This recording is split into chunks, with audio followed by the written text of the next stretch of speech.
Pada kesempatan kali ini, kami akan melakukan percobaan proses konduksi. Sebelum itu, saya akan menjelaskan sedikit mengenai transfer panas. Kalor adalah bentuk energi panas yang mengalir dari benda yang bersuhu tinggi ke benda yang bersuhu rendah.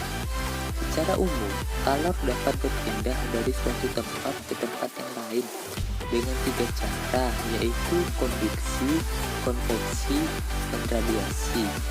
Nah, yang akan saya bahas di sini adalah perpindahan panas secara konduksi, yaitu perpindahan kalor pada benda secara konduksi adalah perpindahan kalor atau panas yang memerlukan perantara di mana perantaranya tidak ikut berpindah.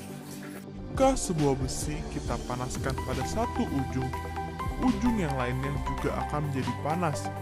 Hal ini karena atom-atom di dalam besi tersebut akan bergetar dengan sangat kuat. Dengan pergetaran ini, atom-atom ini memindahkan energi ke atom-atom di sebelahnya yang ditumbuknya. Proses ini terjadi terus-menerus sehingga energi yang berupa kalor ini pindah dari satu ujung ke ujung lainnya. Perpindahan kalor yang tidak diikuti dengan perpindahan massa ini disebut dengan konduksi.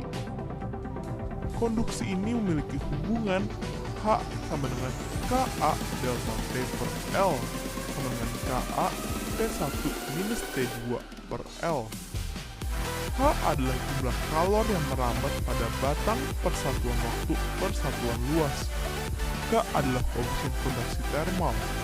A luas lapang batang. T1 ujung logam yang bersuhu tinggi, T2 ujung logam yang bersuhu rendah, dan L adalah panjang batang. Berikut ini adalah contoh konduksi yang sudah kami lakukan dengan menggunakan 3 perbandingan, menggunakan kaca, besi, dan seng.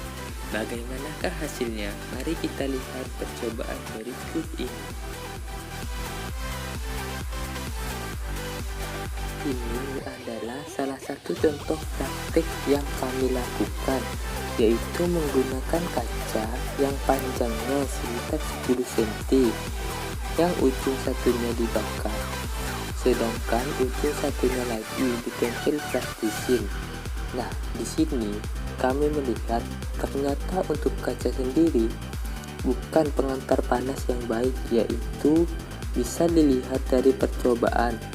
Untuk melelehkan plastisin sendiri memerlukan waktu sampai 7 menit, di mana panas yang dihantarkan bisa sampai pada titik didih tertentu. Sama halnya percobaan yang kami lakukan dengan menggunakan kaca, kami juga melakukan perbandingan menggunakan besi yang panjangnya juga 10 cm, dan juga kami lakukan seperti halnya kaca yang dibakar. Ternyata untuk besi sendiri dia lebih cepat meleleh, di mana pada 1 menit 49 detik plastisin yang ditempelkan pada ujung satunya sudah meleleh dan jatuh. Dan kami juga melakukan perbandingan dengan seng, yang mana panjangnya juga 10 cm dan dipraktekkan sama halnya yang lain. Ternyata untuk seng sendiri, untuk dapat melelehkan plastisin juga memerlukan waktu sekitar 2 menit 48 detik.